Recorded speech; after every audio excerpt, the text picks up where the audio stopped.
வணக்கம் வியூவர்ஸ், இது உங்கள் தெய்வீக பரிகாரங்கள். இந்த வீடியோவில் நம்ம பார்க்க போகிறது ஒரே ராசி ஒரே நட்சத்திரத்தில் திருமணம் செய்யலாமா, செய்கிறதுனால ஏற்படுற விளைவுகள் என்ன, அதை எப்படி நம்ம எதிர்கொள்கிறது அப்படிங்கிறதையும் சேர்த்து தான் நம்ம பார்க்க போகிறோம். இப்போது ஒரு சில பேர் பார்த்திங்கன்னா லவ் மேரேஜ்லாம் பண்ணுவாங்க. அவங்க ஒரே ராசியிலே பண்ணியிருப்பாங்க, இல்லை ஒரே நட்சத்திரத்தில் பண்ணியிருப்பாங்க. அதுக்கப்புறம் அவங்களுக்கு கஷ்டம் வரும், இதுதான் காரணம் அப்படின்னு ஜாதகத்துலலாம் சொல்லுவாங்க. அதனால் இந்த மாதிரியான ஜாதக அமைப்புகள் இருக்கும்போது அவங்களுக்கு எப்படி கஷ்டங்கள் வருது, அதுக்கு என்ன பண்ணலாம், ஒரே மாதிரி நட்சத்திரங்கள் பண்ணலாமா, எந்தெந்த நட்சத்திரங்கள் ஒரே மாதிரியான நட்சத்திரம் பண்ணலாம், எது பண்ணக்கூடாது அப்படிங்கிறத இப்போ நம்ம பார்க்க போகிறோம். இப்போ ஒரே மாதிரியான நட்சத்திரம் ஏன் பண்ணக்கூடாதுன்னு சொல்கிறாங்கங்கிறதுக்கு ஃபஸ்ட்டு ரீசன் என்னென்னா, 2 பேருக்கும் கிரக நிலை, கோச்சார நிலை, நல்ல நேரம் கெட்ட நேரம் எல்லாம் ஒன்றாவே வரும். இப்போ 2 பேருக்குமே சனி தசை நடக்குதா, 2 பேருக்குமே கஷ்டம்.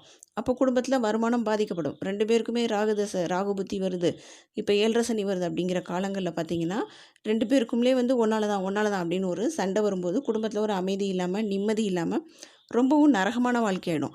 இதுதான் முக்கியமான காரணமாக சொல்லப்படுது. இருந்தாலும் ஒரே நட்சத்திரத்தில் இருக்க தம்பதிகளுக்கு கல்யாணம் பண்ணலாம். எந்தெந்த நட்சத்திரம் அப்படின்னு பார்த்தீங்கன்னா, ரோஹிணி, திருவாதிரை, மகம், விசாகம், திருவோணம், ஹஸ்தம், உத்திரட்டாதி, ரேவதி. இந்த நட்சத்திரம் பொண்ணோட நட்சத்திரம் மகம், ஆணோட நட்சத்திரம் மகம், பொண்ணோட நட்சத்திரம் ரேவதி, ஆணோட நட்சத்திரம் ரேவதி. அப்படின்னா இவங்களுக்கு தாராளமாக கல்யாணம் பண்ணலாம். இது ஜோதிடத்தில் இருக்க விதி. இதிலே பண்ணக்கூடாத நட்சத்திரங்கள் அப்படின்னு ஒரு நட்சத்திரம் இருக்குது. அது 8 நட்சத்திரம்: பரணி, ஆயில்யம், சுவாதி, கேட்டை, மூலம், சதயம், அவிட்டம், பூரட்டாதி. ஏதாவது மாப்பிள்ளை அவிட்டம், பொண்ணு அவிட்டம், மாப்பிள்ளை சதயம், பொண்ணு சதயம், மாப்பிள்ளை கேட்ட, பொண்ணும் கேட்ட அப்படின்னா கண்டிப்பாக இவங்களுக்கு கல்யாணம் பண்ணக்கூடாது. ஒரு சில பேருக்கு பரவாயில்ல பண்ணலாம், இவங்க சமாளித்து வந்துடுவாங்க அப்படிங்கிற மாதிரியான நட்சத்திரங்கள் என்னென்னு பார்த்தீங்கன்னா, பூரம், உத்திரம், சித்திரை, புனர்பூசம், பூசம், அஸ்வினி, கார்த்திகை, பூராடம், உத்திராடம், மிருகசீசம், அனுஷம். இந்த 10 நட்சத்திரங்களும் ஒரே நட்சத்திரம். அதாவது பொண்ணோட நட்சத்திரம், பையனோட நட்சத்திரம் ரெண்டுமே பூரம், பொண்ணோட நட்சத்திரம், பையனோட நட்சத்திரம் ரெண்டுமே பூசம். அப்படி வரும்போது பண்ணலாம். இது இதுக்கு முன்னாடி பண்ணக்கூடாதுன்னு சொன்ன அந்த நட்சத்திரங்களை இது கொஞ்சம் குறைவான பாதிப்பே கொடுக்கறதுனால, இது ஒரே ராசியாக இருந்தால் நீங்கள் லவ் மேரேஜ் பண்ணுறதுனாலும் பண்ணலாம். இதில் டவுட் வேண்டாம். சரிங்க, இப்போ நாங்கள் லவ் மேரேஜ் பண்ணிட்டோம், இல்லை வீட்டில் ஜாதகம் பார்க்காம கல்யாணம் பண்ணிட்டாங்க, அதுக்கப்புறம் தான் 2 பேருக்கும் ஒரே நட்சத்திரம்னு தெரியுது, இப்போ நாங்கள் என்ன பண்ணுறது அப்படிங்கிற மாதிரி இருக்கவங்க சில பரிகாரங்களை செஞ்சே ஆகணும். அப்போ தான் ஒரு சண்டை சச்சரவு இல்லாமல் குடும்பம் ஓரளவுக்கு உங்களுக்கு நிம்மதியாக நடத்த முடியும். அதுக்கு என்ன செய்யணும் அப்படிங்கிறத அடுத்து நம்ம பார்ப்போம்.